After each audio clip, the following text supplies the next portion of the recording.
Hey you nerds, Caleb here with Crypto Sewer, and I want to tell you a little bit about the February 5th Electronuem update. I've seen a lot of people concerned that they're going to lose their Electronuem.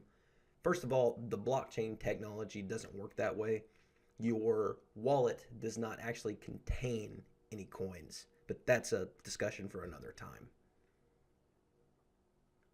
First off, you only need to be concerned if you use the CLI wallet, the command line interface.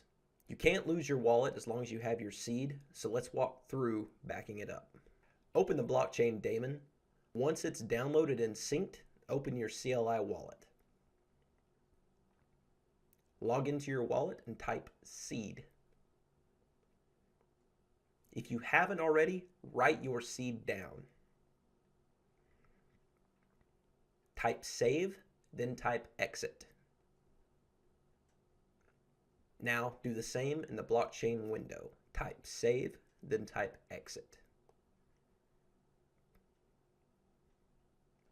Go to the Electronuem GitHub site, click releases, then download the update. Extract the zip file into the folder that contains your wallet files.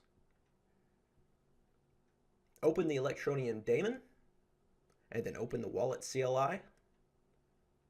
Log into your wallet, and that's all there is to it. Easy as that. If you found this video helpful, please subscribe to our channel and comment to let us know what you want to see next. Thanks for watching.